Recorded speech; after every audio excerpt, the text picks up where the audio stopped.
Well, first of all, let me welcome you to the latest Kepler webinar.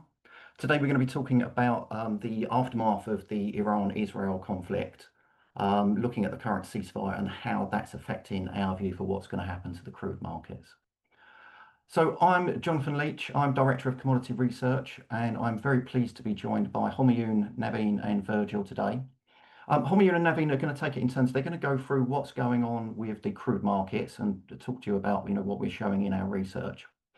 And then after that, Virgil's going to spend a little bit of time just doing a demo of the platform so you can actually see how you can access the underlying data that we use within our research. After that, there'll be time for some Q&A. And so if you've got any questions, please do enter them into the Q&A box, which is at the bottom of your screen on Zoom. And if you're interested in finding out any more information in the chat function, I'll put a link so you can find out more info on how to really get into the numbers that we use in our research. So without any further ado, I'm going to hand over to Homayoun, who's going to start you off on the crude market side of things.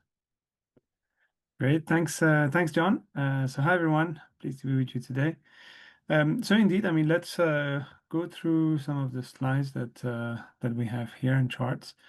So it's interesting to see that, if you look at the oil price risk premium, it pretty much disappeared in a matter of days. Actually, just as the ceasefire when it was announced, we very quickly went back from highs above the 80s for Brent to exactly where we were before the war started between Israel and Iran. So right now, I think we're slightly under 68 for Brent, but to us, it looks like there's very, very little risk premium now incorporated into prices, and we think that after this war, what this means is that the market is actually going to be focusing back on fundamentals, which are not looking that great. So just the map on the left is simply to show you that if you look at the installations in Iran that were hit, it was really installations that were focusing on the domestic market. So for instance, you look at Southpart's Phase 14, which is the onshore gas processing plant is located at Kangon. And I just noticed, and I apologize, I just noticed an issue in the legend. The oil fields and the gas fields are actually the country oil is in red, is in green, sorry, and gas is in red. But yeah, so that onshore gas processing plant that was hit mainly supplies the domestic market. We saw LPG supply and natural gas and condensate supply being impacted by about 2% from these attacks from Israel, 2%. So that's about roughly 15,000 barrels per day of LPG, roughly 20 kbd of condensate, and about 500 million cubic feet per day of sour natural gas. That said, according to our latest research, it seems that that processing plant is back full and up and running. So there's no more impact when it comes to domestic supply. And then the other facilities that were impacted was really storage tanks for products at the Tehran refinery, other fuel depots around the capital. And on the other side, you had Iran hitting the Haifa refinery, so the largest refinery in Israel, or rather mainly the power plant supplying the refinery. So that refinery in Israel is going to remain down for a period of another 3 weeks. That's our estimate. At the same time, the second refinery, the other refinery in Israel, Ashdod, has been under maintenance. So right now, you don't have any functioning refinery at the moment in Israel. But we think that the products inventories is enough to supply the domestic market for 2 months. And then once the refineries come back online, you have about 50 days of crude inventories as well.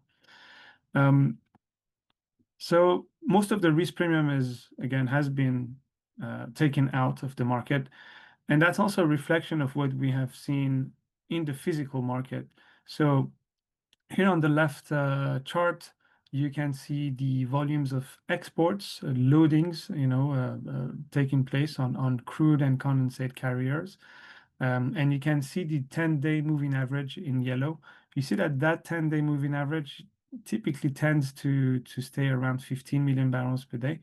But we've seen a spike actually in the first few days of the war, rise to 17 million barrels per day. And since then, it has kind of normalized. So that spike is really explained by the fact that you've had all these producers in Iran itself increasing the pace of loadings due to uncertainty in the area and getting as many barrels as possible out of the Gulf. On the right chart, you can see the number of ballast carriers in the Gulf at a certain point in time. So that it's daily data, and you can see that from an average of around 65 carriers in the Gulf over the past 4 or 5 months, we went down to as low as 45. But you can see that we're also back to kind of normal. We're back to above 60. So pretty much situation again is back to normal after the ceasefire was announced. Looking at freight rates, it's also the same. You see here on the left hand chart freight rates for VLCCs transporting crude from the Persian Gulf to China. And you can see that we had obviously that huge spike, but also very fastly back to normal. So there's a plentiful vessel supply. And despite the fact that OPEC Plus is continuing to increase its production and will continue to do so, we believe we'll get into that in a later slide. We don't expect VLCC rates to rise very significantly from here. On the right chart, you can see the number of VLCCs on average entering the Gulf, so passing through the Strait of Hormuz. So you can see that there has been a big decrease in the middle of June after the conflict started. But as the ceasefire was announced, and even before actually the ceasefire was announced, we had a big rebound, and that rebound went to higher than the previous top of the range for the past 3 or 4 months, indicating that vessel operators are now, I would say, happy enough to enter the Strait of Hormuz again. So really indicates that in the market there is pretty much no risk premium anymore associated with this conflict. So looking at Iran, which one of the main, I would say, threat in the market was whether we were going to be losing supply from Iran. In the first few days of the war, as I mentioned, we saw an increase in exports from Iran. But if you look at June on average, there's still quite a significant decrease. Actually, over the past week, we have seen the number of loadings significantly come down. That's not really related to the war. It's really related mainly to a few factors. It's really down to Chinese demand. So US sanctions are still in place. Some teapot refiners have been sanctioned in the past 3 or 4 months. And there's also a lack of available vessels willing to move Iranian oil. So NITC has a large fleet of vessels, but a lot of them, as you can see in the middle chart, are currently being used as floating storage. And so we have seen that volume of crude oil in floating storage really rise. So that's just Iranian oil. And you can see that we're now above, we are very close to 40 million barrels. And 3/4 of this volume is really close to the market, to the end market, which is China. So China is really the only buyer of Iranian oil. So you have a lot of crude now, floating around Malaysia, around the Yellow Sea, so just outside of the Shandong province in China, meaning that Iran would be able to offload a lot of that crude in the next few days and weeks. And actually, we think that demand, the Chinese demand for Iranian crude, probably is going to be increasing in the next few days and weeks.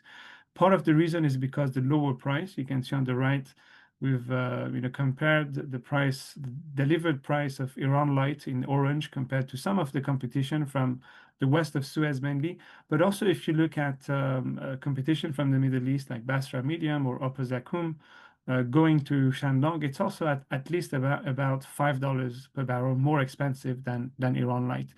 The average refining margins for the teapot refiners, the smaller independents, is less than $5, is around between $4 and $5.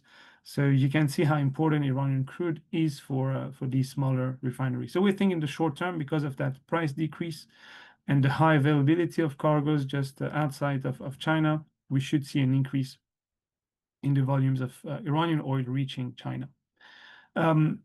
one interesting point is also the fact that after the ceasefire was announced, we saw some conflicting, sayings from Donald Trump. He came out and said that China is now able to buy Iranian oil. Then he had to precise the fact that he was not going to lift sanctions. But sanctions have been in place already, and that didn't prevent, China or at least the Chinese private refiners from buying Iranian crude. So the fact that Trump himself has been saying that could make some risk-averse players in China a bit less risk-averse. And so we think that means also higher demand from these Chinese players. As you can see on the left chart, imports of oil from Iran had been on the rise over the past few years. But if you compare this year on average, 25 compared to 2024, there's been a bit of a decrease. Kind of, the impact from the sanctions of the Trump administration, the tightening of sanctions on these teapots. But we think that if you look at the next few months, there could be a more lax enforcement from the US. And there's a few reasons for this. We think Donald Trump, it's very important for him to prevent any resumption of the war, especially from the Iranian side. So allowing Iran unofficially to export more oil, would decrease that risk. And also at the same time, if you have more Iranian oil in the market, it's also quite bearish for prices, which is something that is quite, I would say, favored by the White House.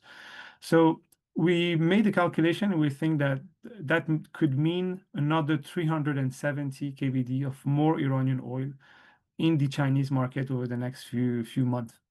Now, where this is going to be displacing crude from, you can see the imports into Shandong on the right. So most of this is going to the private refiners, even though some barrels are also heading at the end to state-owned refineries located in the province or close to the province. And you can see that the other large suppliers of oil to Shandong are really Russia and then Atlantic basin producers like Brazil, Angola, or Venezuela. So given the price of Atlantic basin crude is a lot more expensive than the others from the Middle East or from Iran, we think that that could potentially impact the volumes of Brazilian or West African crude getting into China. A very quick word on the Strait of Hormuz. We were saying that if you watched our previous webinar from 10 days ago, that the risk of it being closed is less than 5%, even as the US were attacking Iran. The probability of obviously is even lower now, but I think it's still worth highlighting the fact that we made some calculation, and if you assume that the Strait of Hormuz gets closed, for crude, that means about the Strait of Hormuz, you have about 15 million barrels per day, every day, passing through the choke point, a bit less, 14.7. And we think that 1/3 of that volume could be displaced, and could still reach markets, international markets, via mainly the East-West pipeline in Saudi Arabia, which is what you can see on the left. So that's a 7 million barrels per day pipeline, and there's a 4.5 million barrels per day spare capacity right now. And the other option is the ATCOP pipeline from Abu Dhabi, which has a 1.5 million barrels per day capacity. Right now, it's being used at 1.1, but temporarily they have the ability to increase that to 1.8. So that's another 700 kbd. And then you really have Iran itself, we think could be able to bypass another 300 to 400 kbd from the new being built JOSC terminal. That brings me to look at OPEC plus action. And so the first point, that I guess one of the key takeaways from this webinar is that we could be seeing actually paradoxically more Iranian oil in the market in the second half of the year. So that's quite bearish. And OPEC plus action is going to remain very aggressive. The way we understand it is that for the month of August, it's very, very likely that we see another accelerated hike in terms of production. So another 411 kbd. You can see on the right chart, this is the kind of official calendar, including that accelerated hike for August. We have taken into account the compensation plan. That's why you don't have exactly 411 kbd over the past 2 months and the next 2 months. And then even by accounting single hikes because of lower compensation plans, it still means quite chunky volumes from OPEC plus. But the key point is that so far, you look at the exports from the whole group on the left, so that's seaborne exports, you see that there has been no increase, despite the fact that production has increased. So we're actually lower than February in terms of exports. And that's really down to domestic demand. So that increase in OPEC plus production wasn't bearish because of stronger domestic demand, which is what you can see here on the left chart. So even between now and August, there's another 900 million barrels per day. Sorry, 900,000 barrels per day. That should be, we should see a rise in domestic demand. And if you look at the differential between the supply increase and the domestic demand increase on the right chart, you can see that the two lines follow each other quite closely until the month of August. But after August, as you can see here, and that's a reflection of what you have on the left chart, domestic demand really comes down within OPEC plus. And here on the right, we're only including one additional accelerated hike for August and one single hike for September. And then we assume kind of a freeze or, slight small hikes. But even when not including the rest of the barrels of the layer of extra cuts that should be brought back to the market, there would be an average gap of about 1.2 million barrels per day between OPEC plus production and demand compared to where we were before they started unwinding the cuts. And that's obviously pretty bearish for prices. Besides OPEC, there's also non-OPEC plus production, which has remained and will remain quite robust. And Naveen, I invite you to take us through that over the next few slides. Yeah, thanks so much, Yoon. So, it's been a very, very turbulent month of June. And what we're saying is coming off the back of that, you actually have sort of two more concrete bearish points, as Homayun outlined. The potential for greater Iranian seaborne flows, and again, the potential for more OPEC plus barrels, as it looked like they tried to sort of double down on their strategic pivot to bringing back barrels and recapturing market share. And then pivoting to sort of the third factor, which I think a lot of people were looking at when we started the year, was sort of the strength and the resilience of non-OPEC supply. So, as expected, as we go into the second half of the year, we're likely to see some, robust gains from Norway, from Guyana, Brazil. I've got a slide a bit later on where I'll touch upon how the US supply picture has probably evolved slightly in the past month as well. And currently we've had some wildfires in Canada, so a sort of a short-term, I would say, disruption in output from there, with the diffs being supported as a result, but we should see that incremental growth come by as well. But one that's really sort of caught our eye in terms of the pace in which they're bringing supply online is sort of Guyana. So if we move on to see how the Guyanese sort of supply picture has evolved, they've been bringing on their supply, a bit quicker than people anticipated this year, focusing on the light grades, but also some of the medium sour and really targeting that Atlantic basin. We've seen sort of exports sort of climb, from around the sort of 500, 600 mark, inching up towards the 700 KBD mark, with a big focus on Europe, making up sort of slightly about half of those exports so far. And again, the sort of the pace in which they're bringing that supply online is really adding to the glut of barrels we have in the Atlantic basin. And then, comparing to how some of the medium sort of the Liza kind of grades compare with Johan Sverdrup, we need to take into account factors like the freight rates, the vessel availability, but to kind of show that it is sort of a competing grade in a sense, for the Atlantic basin and particularly for Europe. The key one I think that everyone has had on their minds in terms of a swing supply or where the incremental growth could come from is probably the US. So looking at the US, it's been a big focus for us at Kepler, and we've consistently been monitoring very, very closely and how we can tweak our assumptions around how US supply has evolved. So we have a chart, I think, on the next slide, which looks at our forecast for US supply. We've recently sort of moved that forward by about 70 KBD. We've lifted it by about 70 KBD in the past week, and I think the primary reason for that is the aggressive nature of producer hedging that took place during the 12-day conflict. We've been speaking to people, I think brokers in the Permian Basin who deal with producers in the Permian Basin have seen sort of record amounts of hedging. It seems like it's mainly concentrated in the second half of the year. Obviously, some sort of lingering effects into 2026 as well. But as a result, we've increased our supply projections for the US. We had a sort of a cut of around 150, I think, KBD for the rest of the year. We've moved that up by about 70 KBD. We've also increased our 2026 outlook by 60 KBD, but we still have a 200 KBD drop for the next year. But again, the US is focusing a lot on hedging when the prices are there, but also sort of electrification instead of diesel generators in some of their rigs, the sort of the lower break-evens that come from offshore platforms, investments in, the supply chain and AI, are also sort of increasing their resilience to the price environment as we go forward. So that's been a very interesting factor and another potentially bearish element to add to the market. So I just want to finish off and leave you with what this all means for our price forecast, what this all means for how our balances have evolved as well. And what we've done is taken this all on board. And again, our most recent price forecast for Dated Brent has moved down a few dollars.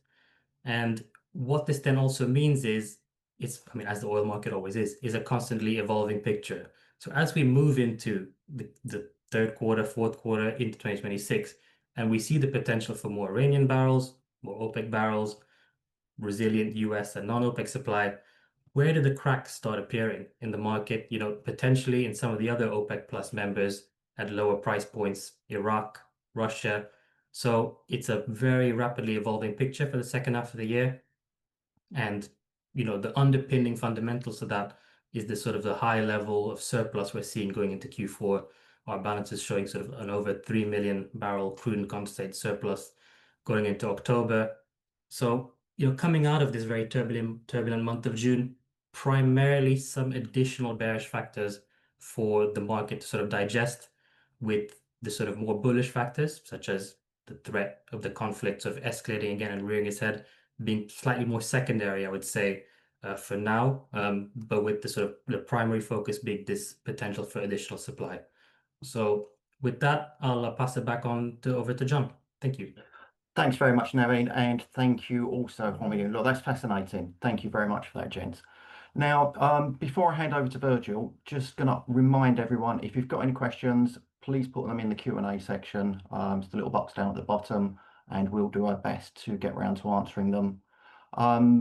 In the meantime, just to take us through for the next 5-10 minutes or so, Virgil's going to do a run through on how you can get to the underlying data.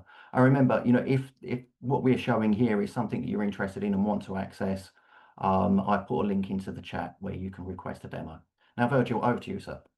Yeah, thank you. Can everyone see my screen?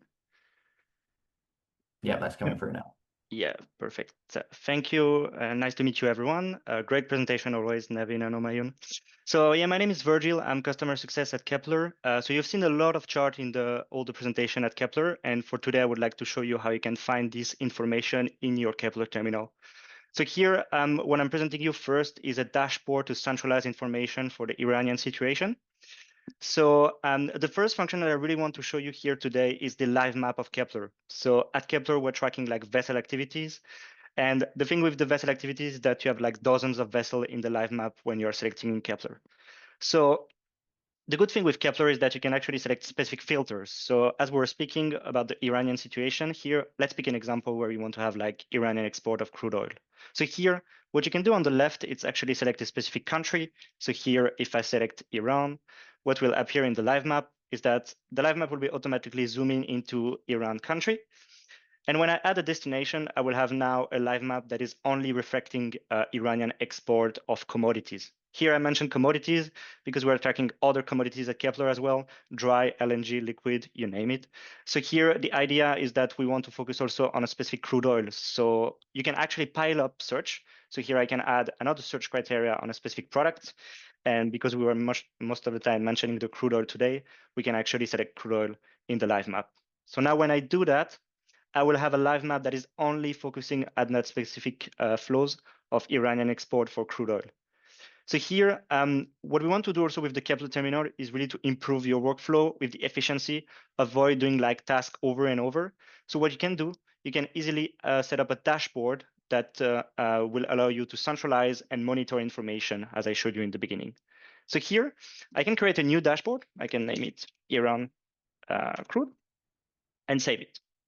As soon as you do that, you will be in the dashboard section on the left, and you will see that the live map that you've set up is now in your dashboard. You can actually edit to make it slightly bigger so we have a better view of what's happening with the Iranian crude oil export. And let's go in the next chart. The next chart that I wanted to show you for today, it's under the cargo section. So the cargo section is just an aggregation basically of all the loading and discharging operation. So let's pick another example. Let's say now you want to see how much China is importing from Iran for crude oil. So here, it's very intuitive how you can set up a chart. On the left, you have the different parameter to set up. So if we start with China as a country, we obviously want to see import here. So I will change the direction of the flows. And we want to see how much China is importing from Iran. So here you will have to set up Iran, of course, but you will also have to set up another region called EOPL. So now EOPL stands for Eastern Outside Port Limit, which is an area that we have highlighted at Kepler. It's near the southeast coast of Malaysia, and that's where most of the time we've captured like dark ship-to-ship operation with Iranian vessel. So when you select Iran and EOPL, and we'll share an article after on what is our methodology for Iranian crude oil tracking, you're sure to capture like most of the flows between these two countries. After, as I said, we're tracking numerous products. So here we can be very granular and only select like Iran crude oil grade. So here I can select Iran condensate, EOPL, which is a synthetic grade that we have created at Kepler for track all this dark ship-to-ship operation in the EOPL region. And last but not least, the Iranian group that will group basically all the grade that we're tracking for Iranian crude oil. So now we have our final chart with the amount of KBD exchange between Iran and China. But we can add a bit more information into that chart. So we have the split function here on the bottom left that allows you to divide the column by different parameters. And here, for example, we could use the destination port just to understand where in China the Iranian crude oil is ending up. So Omainun was saying, for example, about Qingdao, Yantai, or other port. So here, if I look at the number for April, for example, this is an interactive chart. So if I look at Qingdao number here for April, when you click on the chart, you can see all the vessels that were linked with these numbers for April. Again, what we can do after with that chart is basically to add it into the dashboard. So here, let's add that element into the dashboard. And we're starting to build our centralized repository for information. Another set of data that I wanted to show you today and that Homayun discussed during the presentation is the floating storage. So we are tracking floating storage in Kepler in the live map, but we are also tracking the floating storage here historically. So here, what I can do, I can search by product again. So just to select only the Iranian crude grade, condensate, and EOPL. So here I'm adding the same data. And as Omayan was mentioning, you can see that there is an increase since the beginning of the year, indicating that there is an increase of the floating storage for Iranian crude oil. Sorry, that was here, floating storage. Yeah, I was actually on commodities on water. I will show you after the commodities on water. That's another item. So here you can see that there is an increase of the floating storage for the Iranian crude oil, almost near 40 million barrel. And with the split function, you can see where they are actually located as we speak now. So it can give you a good indication of if they are going to be able, for example, to supply China or any other country. So here, if I split by current seas, you will see that the floating storage has been most of the time around Singapore Straits, historically and also now. But recently, we've seen an increase in the Yellow Sea, which is just next to China. So it's, again, a good way on how you can monitor what's happening with the floating storage for Iranian crude oil. The other chart that I showed you was the commodities on water. So commodities on water is available just next to floating storage. And commodities on water includes floating storage that I showed you before, plus all the crude oil that is currently in transit. So here, remember, we are focusing on Iranian crude grade. So it's a good proxy to understand like how much Iranian crude oil is currently in transit, plus in floating storage. So again, let me add these two charts in the dashboard, and I've kept the split by currencies. So the last chart that I wanted to show you today, it's related to freight data. So at Kepler, we're also providing freight data. So we have data on congestion, ton miles, ton days, average speed, average distance. But what I wanted to show you today, and what Homayun showed in the chart, is the number of ballast vessels in a specific region. So here, if we want to see how many vessels were ballast, for example, in the Middle East Gulf for the last year, we can select here Middle East Gulf. Again, let's focus on the crude market. And I want to see the number of vessels that were ballast at a specific point in time. So here you can see that with the escalation in the beginning of the escalation in June, we've got that sharp drop and also hitting like an all-time low with only 44 vessels acting as a ballast within the Middle East Gulf. But as Omayan was saying, like it was really quickly rebounding and we're almost back to pre-tension level. So again, you can keep an eye on that to see if the supply will be disrupted by the number of vessels in a specific region. So here I can add the chart. And we are almost done with our dashboard. So now if I go back to my dashboard section, you can see here the Iran monitoring that I've built. So for the person that are Kepler users, you can easily share a dashboard with the URL here with your colleagues. So you can monitor, centralize, maintain information. For the people that are not Kepler user, we will share this dashboard in a PDF format so you can have an idea of what are the flows between the country, vessel activity, etc. And if you're interested about testing the platform, I will leave it to John, who will explain like what are the next steps on how we can test the platform. Thank you, everyone. Virgil, thank you very much indeed. That's fascinating. Excellent demonstration of, as an analyst, I can say having these tools available makes our job so much easier. So thank you for demonstrating that to us. And thanks for the prompt. So in the chat box, I have put a link. So if you want to find out more, want to get access to this kind of information and tools, click on that link there and we can follow that up. Now, thank you everybody for sticking with us. Time for the Q&A, and there's some really interesting questions that have come through. Now, one that fascinates me, I don't put the guys on the spot too much, but I like this one. So it's India stayed away from the 12-day war. Will they buy more crude oil if an agreement is in place over the coming weeks from Iran? So could Iran export more crude to India? And this is the bit I really liked about it. What would happen to Russia? Would Russia be losing out from that, and how would they react? Homayun, do you want to start off on that one? Yeah, absolutely. So India doesn't buy any oil from Iran, hasn't been buying for the past bit more than 6 years, since the secondary sanctions were in place. If secondary sanctions are lifted, I think we will see India rush into buying Iranian oil for sure. This is what happened back in 2016 when the nuclear deal back then, the JCPOA, was signed, and it's very likely that this happens. Obviously, Iran's oil, I think, would still remain discounted because there's always a risk associated with Iran compared to the competition in the Middle East and to Russia. And given obviously the lower freight costs to bring crude from the Middle East to India compared to Russia, I guess it would be probably be trading at an advantage versus Russian crude. Excellent, thank you very much. Now I'm going to switch over to you, Naveen. So there was a question regarding US crude production costs. So for US unconventional break even, what's the marginal cost or the cost for a marginal well for break even? And so you showed in our forecast that we forecast quite a steep drop in production next year, although we've revised that back up slightly on the basis of some hedging that was taking place at higher prices. So part one, what is the break-even cost? And if we're forecasting a decline in US production next year, is that it? Is it downhill all the way, or could it bounce back and grow again later? Yeah, no, thanks. That's a great question that's come in. What I would say is, I'd say for what we have currently, and as our US supply forecast is always something that we look at closely and something we're trying to tweak and discuss about. I'd say for the newer wells, you'd want to see maybe a sustained period. I'd say a period of over a few months of WTI at around the $60 level for it to start becoming a marginal worry.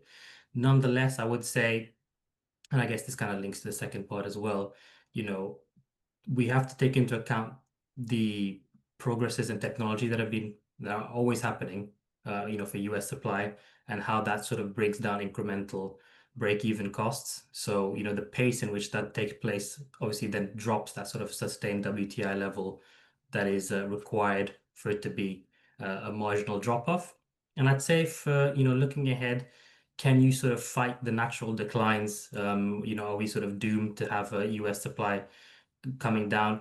I think there are, new sort of rig shapes, the potential for sort of new price spikes and new hedgings, ways in which we can sort of slow that sort of decline down.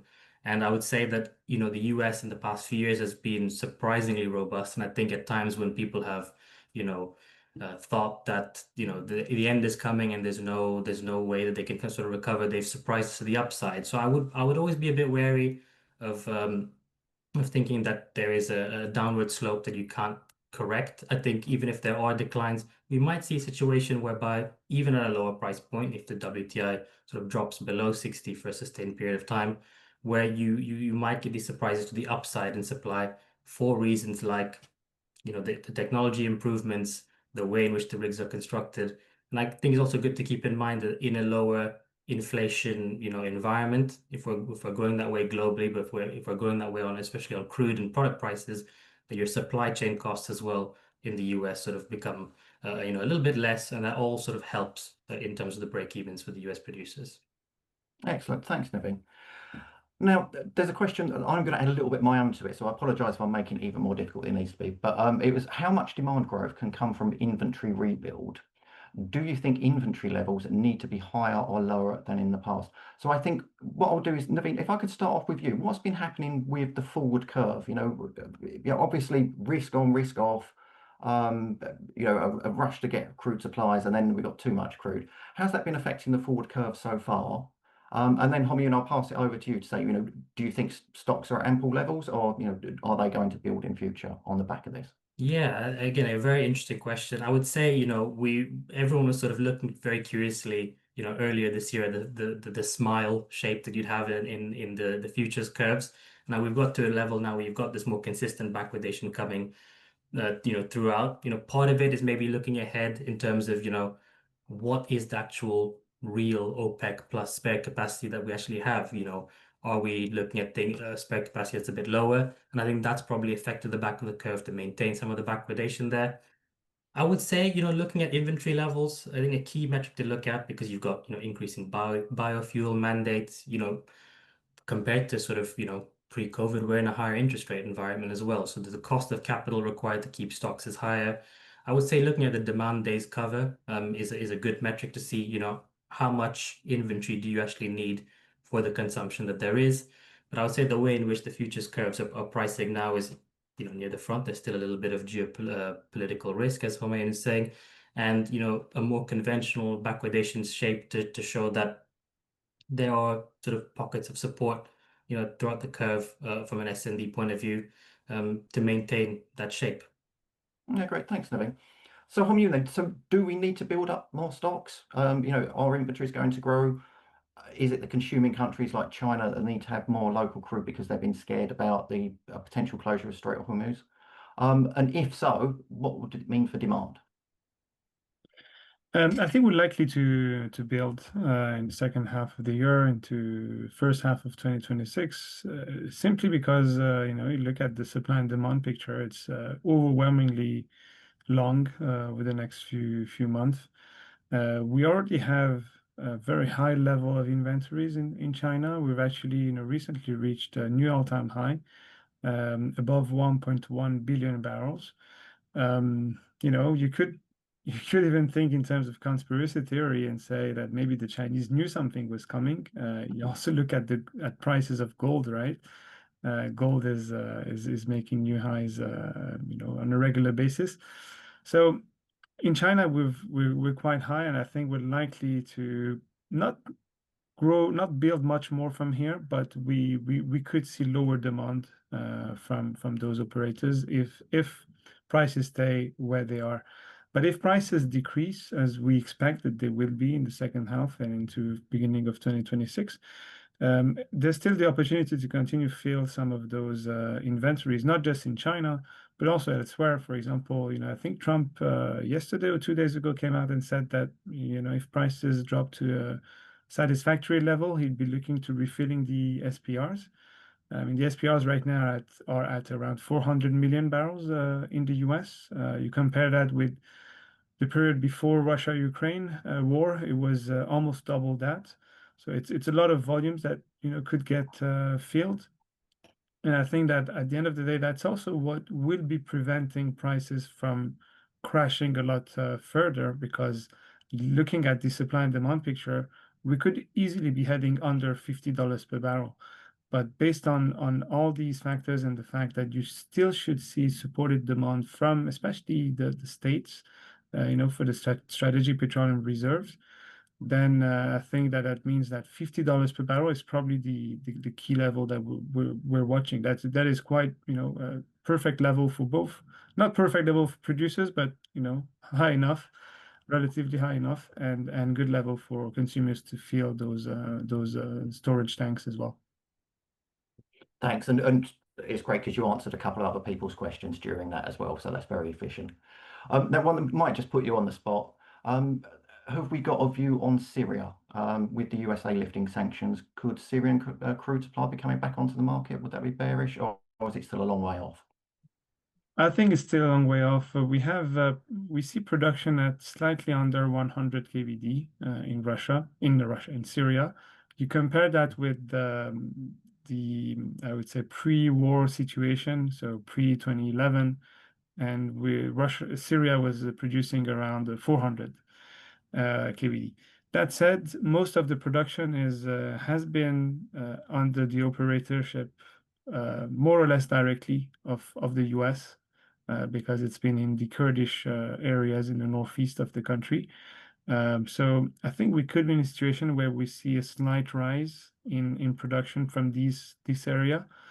But I think the need for to rebuild all the equipments and to put all the wells into a correct shape is so big that you probably need probably more than 10 or 15 billion dollars of capital investment just to get from that 100 kbd where we are now to back to 300, 400 kbd. So I think it's in the short term, we'll see a production increase, but it will stay quite negligible for international markets. All right, thanks a lot, Hamid. Now, I want to thank everybody for their questions and particularly thank them for joining us today.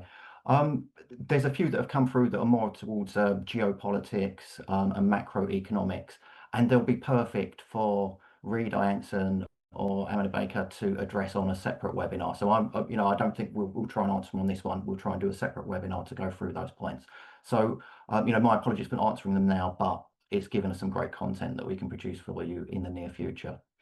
So I will say thank you very much. I'll remind you that in the chat box, there is a link there where you can reach out and get a demo if you're interested in seeing the research that we've been producing or the numbers behind it that Virgil kindly showed us.